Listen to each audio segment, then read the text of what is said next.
आज हम CSIR net June 2012 part be linear algebra के कुछ क्वेश्चन करेंगे।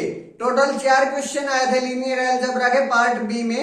इस वीडियो में हम 4 क्वेश्चन करेंगे। फर्स्ट क्वेश्चन से स्टार्ट करते हैं। क्या मेरे पास जो फर्स्ट क्वेश्चन है, late A, B n cross n real matrices, which of the following statements is correct? These are the options।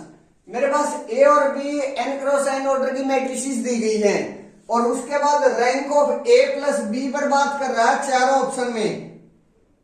सबसे पहले हम 1 बाय 1 ऑप्शन चेक करेंगे। Option A, rank of A plus B equal to rank of A plus rank of B के equal होगा।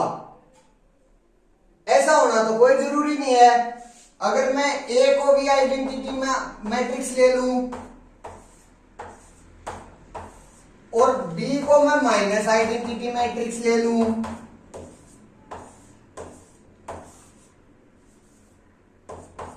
तो मेरे पास A plus B करूंगा तो वो मेरे पास जीरो मैट्रिक्स आ जाएगी। रैंक ऑफ A 2 है, रैंक ऑफ B 2 है, लेकिन जो rank of A plus B है, rank of A plus B वो मेरे पास 0 है। और ये कह रहा है कि जो rank of A plus B है वो rank of A plus rank of B के इक्वल होगा।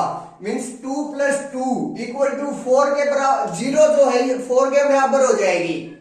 ये तो रॉन्ग हो गया क्योंकि मेरे को इसका एक काउंटर एग्जांपल मिल गया। ऑप्शन बी को छोड़ दीजिए, ऑप्शन सी पर आते हैं। ऑप्शन सी कह रहा है कि जो rank of A plus B है वो मिनिमम हो जाएगा रैंक ऑफ A को रैंक ऑफ B का मिनिमम। अगर मैं A को आइडेंटिटी मैट्रिक्स लूं और B को मैं 0 0 या फिर यहां 1 कर लीजिए, ये मैट्रिक्स ले लेता हूं, तो मेरे पास यहां A प्लस B करूंगा मैं तो यहां 2 आ जाएगा और यहां 1 आ जाएगा। A का जो रैंक है वो 2 है, B का जो रैंक है वो 1 है और A प्लस B का जो रैंक है वो 2 है। यहां A और B का जो मिनिमम है वो क्या है, 1 है। तो A प्लस B का जो रैंक था वो 1 आना चाहिए था, लेकिन यहां आ गया कितना, 2 आ गया। तो ये वाला ऑप्शन भी रॉन्ग हो गया। इसका भी मेरे को एक काउंटर एग्जांपल मिल गया। हम काउंटर एग्जांपल से ऑप्शन एलिमिनेट कर सकते हैं। अगर एक एग्जांपल से हम जो ऑप्शन है उसको टिक नहीं कर सकते लेकिन एलिमिनेट कर सकते हैं। अब डी ऑप्शन पर आते हैं। डी ऑप्शन में मेरे पास क्या है, जो rank of A plus B है वो मैक्सिमम होना चाहिए रैंक ऑफ A को रैंक ऑफ B का। A को मैं 1 0 0 0 ये मैट्रिक्स लूं और B को मैं 1 0 0 यहां 0 कर लेता हूं, यहां 1 कर लेता हूं। तो A प्लस B, A का रैंक मेरे पास 1 है, B का रैंक मेरे पास 1 है, लेकिन A प्लस B जब मैं करूंगा तो वो एक आइडेंटिटी मैट्रिक्स आ जाएगी और उसका जो रैंक होगा वो 2 हो जाएगा। और यहां जो रैंक है A का और रैंक ऑफ B वो 1 1 है, तो उनका जो मैक्सिमम होगा वो भी 1 हो जाएगा। लेकिन यहां जो rank of A plus B है वो तो 2 आ गया। जो rank of A plus B है वो maximum of rank of A को रैंक ऑफ B के इक्वल नहीं आया। तो ये वाला ऑप्शन भी रॉन्ग हो गया मेरे पास। अब अगर मैं एग्जाम में बैठा हूं और मेरे 3 ऑप्शन एलिमिनेट हो गए तो मैं बिना सोचे चौथे को टिक कर दूंगा। या तो ये जो 4th ऑप्शन है वो करेक्ट होगा या फिर ये क्वेश्चन ही रॉन्ग होगा। दोनों में मेरा बेनिफिट होगा, लेकिन यहां हम प्रूफ करेंगे। यहां हम एग्जाम में नहीं बैठे, प्रूफ देखेंगे। जो रैंक ऑफ A है वो एक्चुअली में होता क्या है, रैंक ऑफ A वो होता है dimension of range space of A। जो A की रेंज स्पेस है उसकी डायमेंशन होती है जो रैंक है। और जो रेंज स्पेस है वो अपने आप में एक सब स्पेस होता है। तो यहां मैं अगर ए का जो रेंज स्पेस है उसका जो वेक्टर स्पेस है सब स्पेस उसको W1 का नाम दूं और जो बी का है उसको W2 का नाम दे दूं। जो बी की जो रेंज स्पेस है मेरा उसको मैंने W2 का नाम दे दिया। और जो a प्लस बी हुआ फिर वो मेरा क्या हो गया W1 प्लस W2। ये W1 और W2। W1 मेरा क्या था रैंक ऑफ ए है मेरे पास, तो W1 मेरा है रेंज स्पेस ऑफ ए और जो W2 है वो क्या है रेंज स्पेस ऑफ बी। अगर मैं इनकी डायमेंशन देखूं तो उनमें क्या रिलेशन होता है W1 W2 और W1 प्लस W2 की डायमेंशन में क्या। अगर ये अब मैं इनको दो मैंने क्या मान लिए सब स्पेस मान लिए और फिर उनका सम कर दिया तो उसमें क्या रिलेशन होता है उनकी डायमेंशन में। इनकी डायमेंशन में जो रिलेशन होता है वो होता है dimension of W1 plus W2 is less than equal to dimension of W1 plus dimension of W2। ये होता है मेरे पास। तो यहां से जो rank of A plus B है वो क्या है W1 plus W2। W1 plus W2 क्या था range space of A plus B था और उसकी जो डायमेंशन है तो यहां से वो क्या आ गई rank of A plus B और less than equal to dimension of W1 क्या है रैंक ऑफ A, क्योंकि जो W1 था वो मैंने रेंज स्पेस ऑफ A लिया था तो यहां से मेरे पास रैंक ऑफ A आ गया प्लस रैंक ऑफ B आ गया। सब स्पेस से जाकर मेरा ये जो प्रूफ है वो होता है मींस जो ऑप्शन बी है वो एक करेक्ट आंसर है। That's clear. Next question, question number second. ये वाला जो क्वेश्चन है रिपीटेड क्वेश्चन है। जून 2011 में भी ऐसा ही क्वेश्चन आया था पार्ट बी में। वहां सिर्फ और सिर्फ ये था जो जाई थी वो प्रिमिटिव यहाँ क्यूब रूट है, वहां फिफ्थ रूट ऑफ यूनिटी था। वो 5x5 ऑर्डर की मैट्रिक्स थी।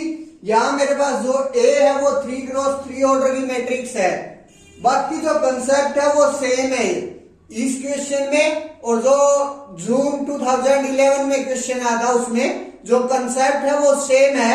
वहां 5x5 ऑर्डर की मैट्रिक्स पर काम चल रहा था, यहाँ 3x3 ऑर्डर की मैट्रिक्स पर काम चलेगा। इसमें सिर्फ और इस क्वेश्चन में कुछ नहीं है, ये नोटेशन है। अगर आपको ये नोटेशन पता चल गई तो इजीली ये क्वेश्चन हैंडल हो जाएगा, इजीली सॉल्व हो जाएगा। करते हैं सॉल्व। लेट जाई be a primitive cube root of unity. जाई मेरे पास क्यूब रूट ऑफ यूनिटी है, परमिटिव क्यूब रूट है। परमिटिव क्यूब रूट का क्या मतलब है जाई की अगर मैं 3 पावर करूं तब 1 आए, लेकिन अगर जाई की मैं 3 से कम पावर करूं तो मेरे पास 1 नहीं आ सकता। That's clear. तो अब मैट्रिक्स ए में जाई इनवर्स भी गिवन है मेरे पास, तो अगर मैं दोनों साइड जाई इनवर्स से बात मल्टीप्लाई कर लूं तो मेरे पास क्या आ जाएगा जाई स्क्वायर इक्वल टू जाई इनवर्स। जो जाई इनवर्स है वो जाई स्क्वायर के इक्वल होता है। तो मेरे को मैट्रिक्स ए का भी पता चल गया। मैट्रिक्स ए मेरे पास क्या है जाई का स्क्वायर 0 0 0 1 0 0 0 जाई, ये है मेरे पास। अब उसके बाद for a vector v equal to v1 v2 v3 belonging to r3, एक वेक्टर लिया गया है r3 का कोई भी वेक्टर है 3 टप्पल है वो। उसके बाद इस तरह से डिफाइनिंग फार्मूला उसका ये है जहां जो v पावर ऑफ t है वो डिनोट करता है ट्रांसपोज ऑफ v को। ये वाला मोड ऑफ va का जो डिफाइनिंग फार्मूला है वो क्या है square root mod of va v transpose. Means a के साथ जो ये v है इसकी प्री मल्टीप्लीकेशन और उसके ट्रांसपोज की पोस्ट मल्टीप्लीकेशन और उसका मोड और फिर उसका स्क्वायर रूट है ये। मेन पहले तो हम ये देख लेते हैं कि जो ये मल्टीप्लिकेशन है मैट्रिक्स के साथ मल्टीप्लाई है, क्योंकि ये मैट्रिक्स है, और V भी मेरा और V ट्रांसपोज भी एक मैट्रिक्स है। V तो मेरे पास रो मैट्रिक्स है और V ट्रांसपोज मेरे पास कॉलम मैट्रिक्स है। तो ये देख लेते हैं एक्चुअली में ये बनकर आएगा क्या। अगर मैं V मेरे पास क्या है 1x3 ऑर्डर है, A का मेरे पास 3x3 ऑर्डर है, और V ट्रांसपोज का मेरे पास 3x1 ऑर्डर है।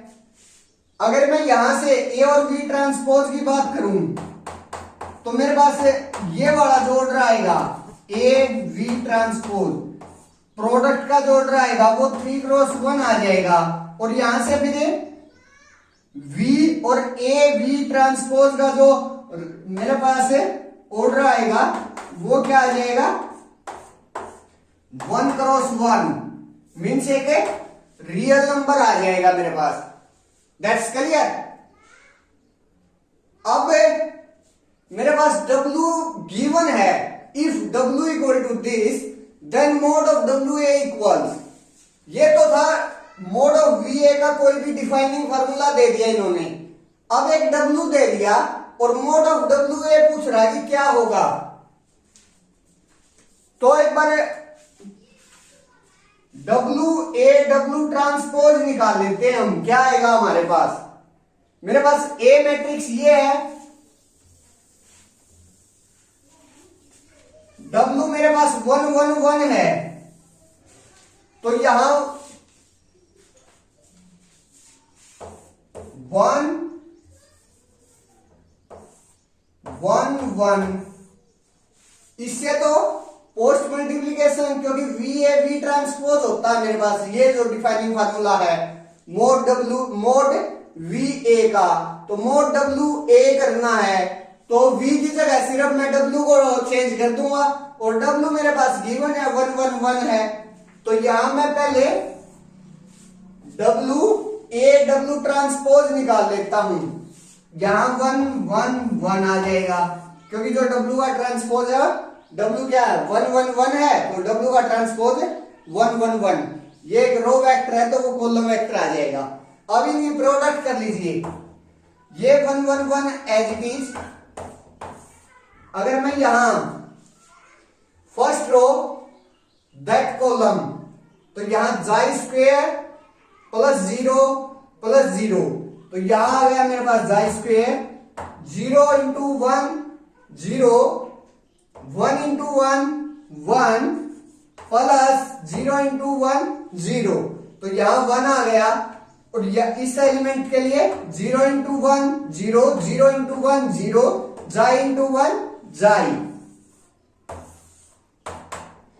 अब ये प्रोडक्ट कीजिए 1 इंटू जाई स्क्वेयर आ गया मेरे पास, 1 इंटू 1 प्लस में 1 आ गया, प्लस 1 इंटू जाई आ गया।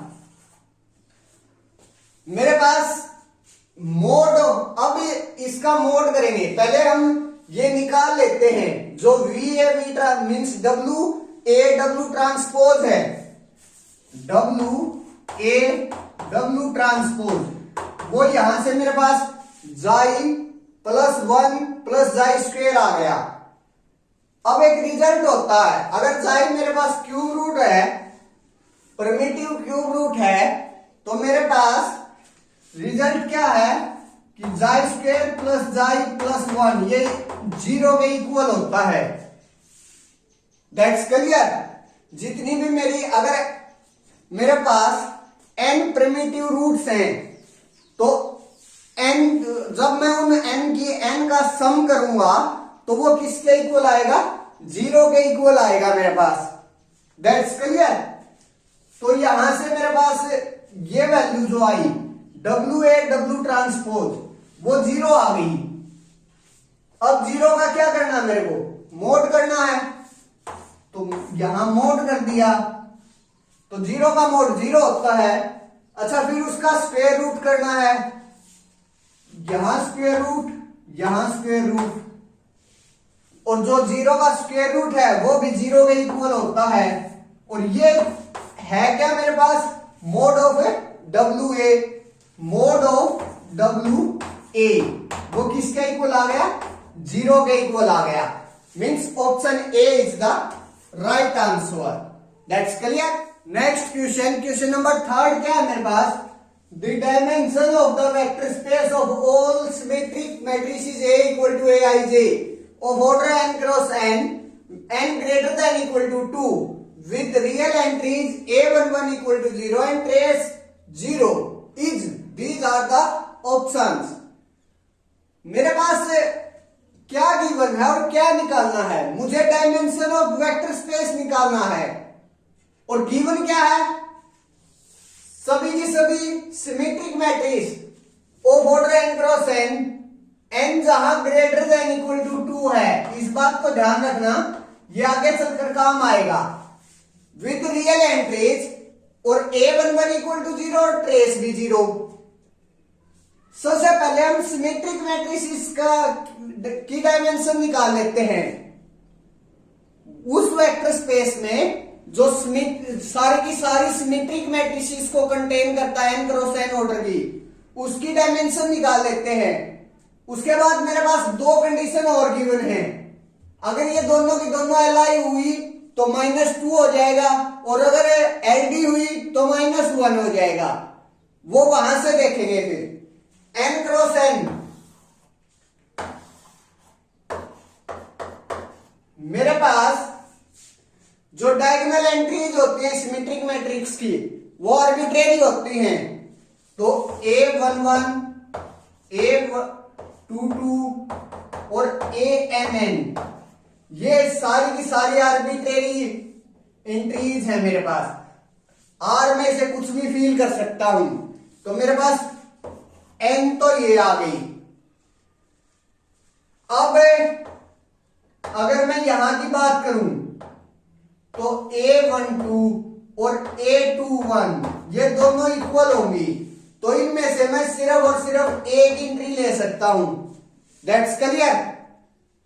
सिमिलरली अगर मैं A13 और A31 की बात करूं तो ये दोनों भी इक्वल होंगी, और अगर मैं A1n और AN1 की बात करूं तो ये दोनों एंट्री भी इक्वल होंगी।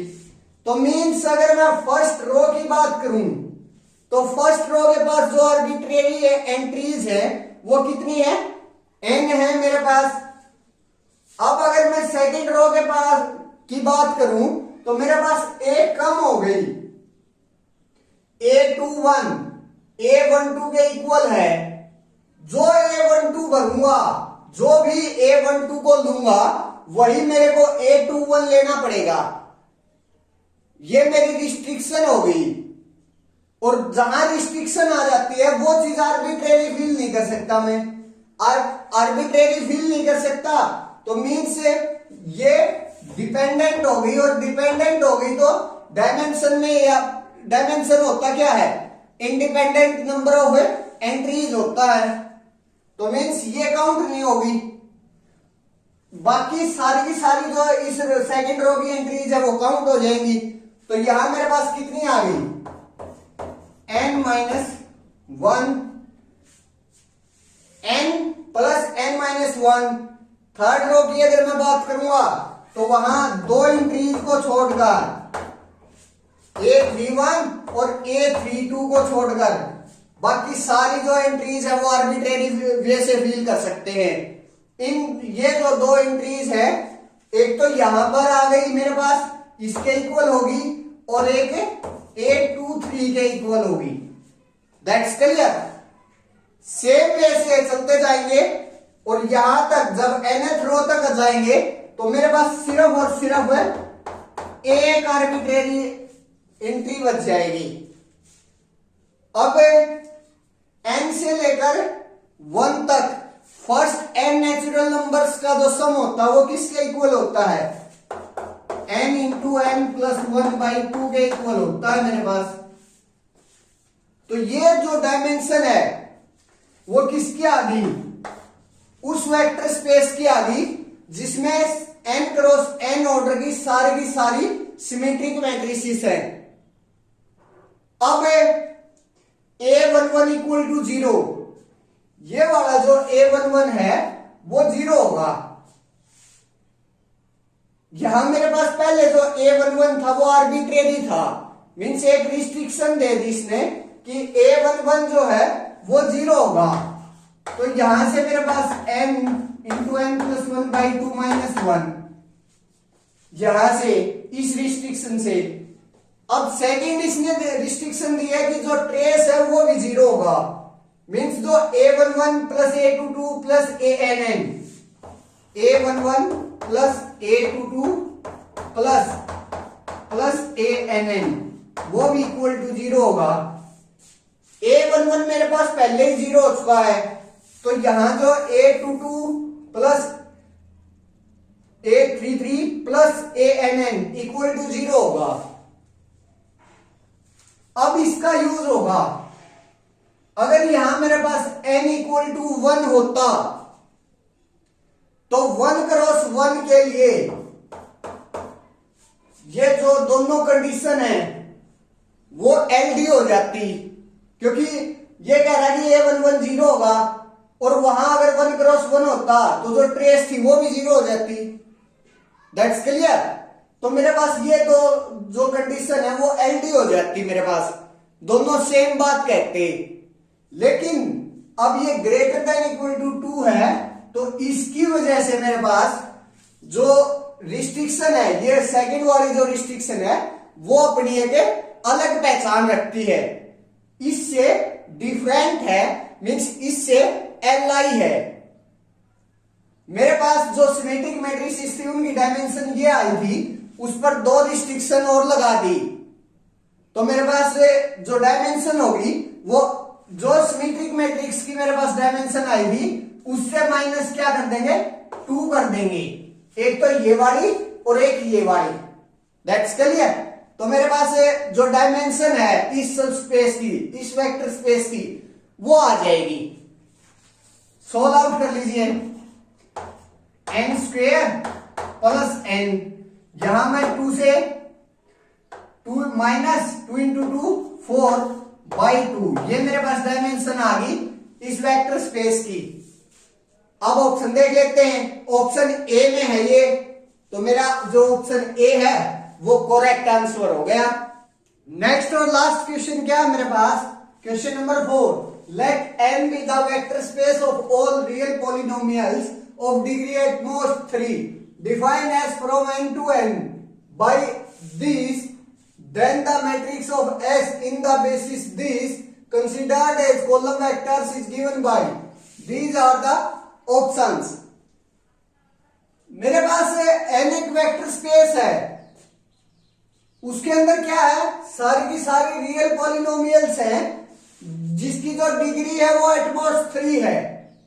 उसके बाद जो S है वो n to n एक लीनियर ट्रांसफॉर्मेशन बना दी, और जो लीनियर ट्रांसफॉर्मेशन है उसका डिफाइनिंग फार्मूला ये है, S P of x equal to P x plus 1, ये है डिफाइनिंग फार्मूला।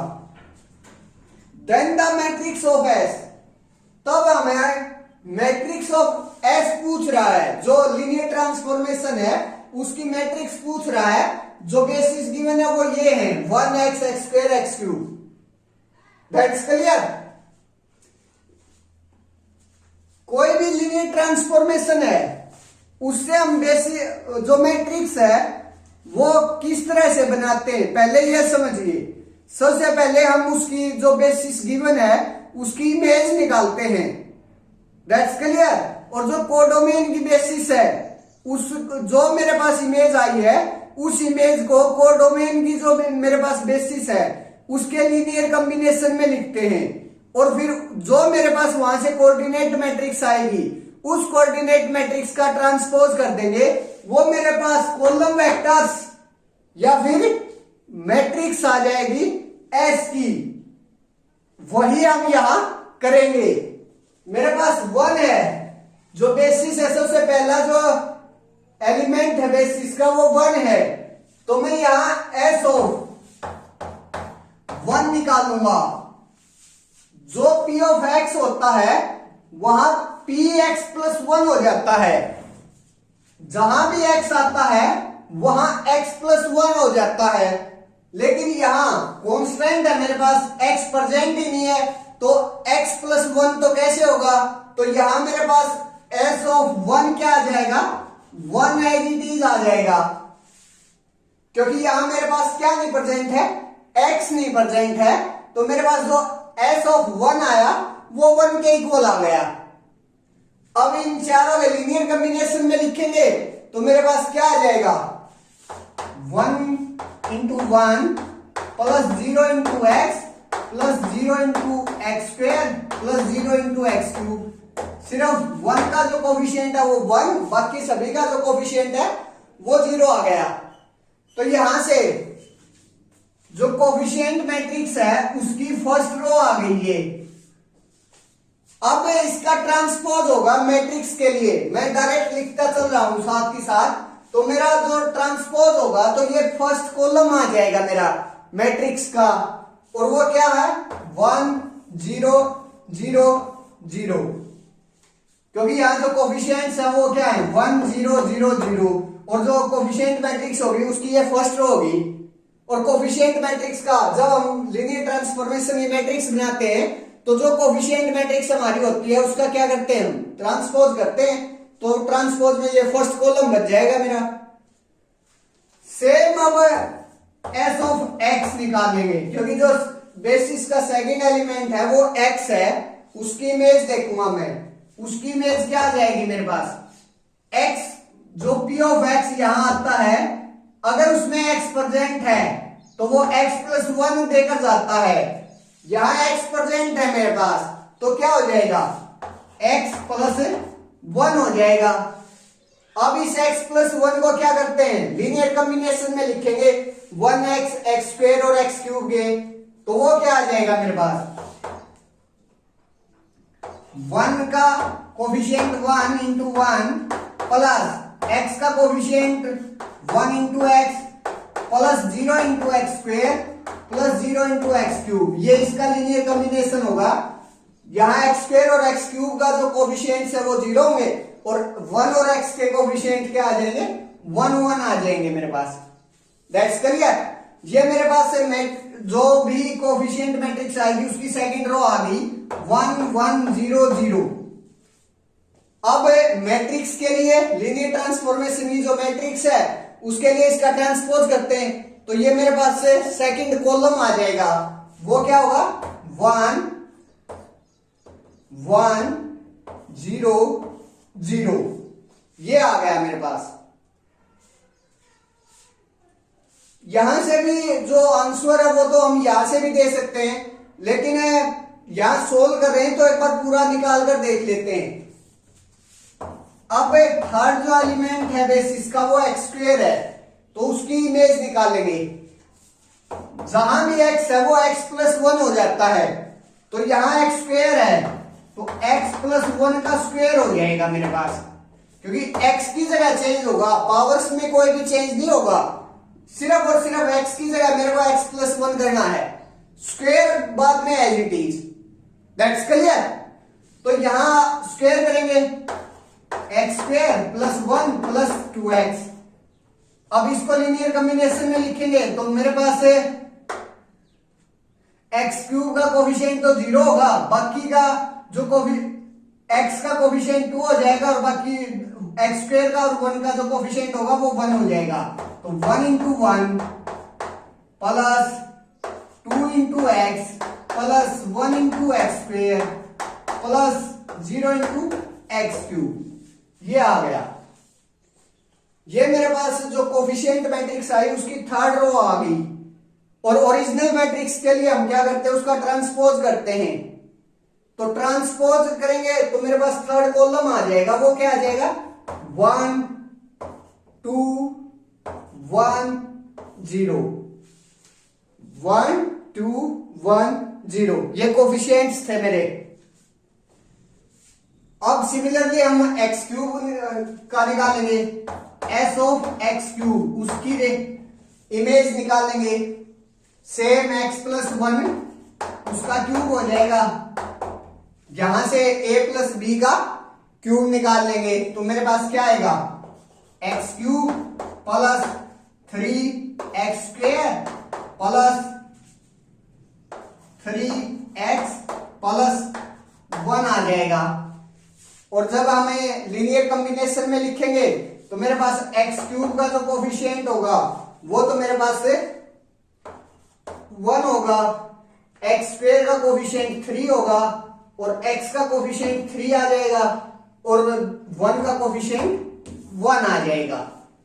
ये मैंने डायरेक्ट लिख दिया क्योंकि ये जो कोफिशिएंट मैट्रिक्स आती उसकी क्या होती, लीनियर कॉम्बिनेशन में लिखते और उसकी वो क्या आती, कोफिशिएंट मैट्रिक्स की 4th रो आती, फिर उसका ट्रांसपोज होता तो मैट्रिक्स की 4th कॉलम आ जाता मैट्रिक्स का।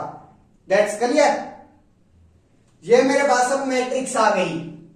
अब ऑप्शन मिला लेते हैं कौन सा मैच करता है। ऑप्शन बी मैच करता है हमारी मैट्रिक्स के साथ। तो जो इस क्वेश्चन का आंसर है वो क्या है, ऑप्शन बी। फ्रेंड्स ये थे CSIR net June 2012 part be linear algebra के सारे क्वेश्चन, 4 क्वेश्चन आए थे। इस वीडियो में चारों के चारों क्वेश्चन कंप्लीट कर दिए मैंने। फ्रेंड्स अगर आपको मेरी वीडियोस पसंद आ रही हैं तो प्लीज वीडियोस को लाइक करें, शेयर करें और चैनल को सब्सक्राइब करना ना भूलें। साथ ही साथ जो बेल आइकन है उसको भी प्रेस कर ले ताकि जो मेरी न्यू वीडियो आए तो आपके पास नोटिफिकेशन आ जाए। Thank you friends.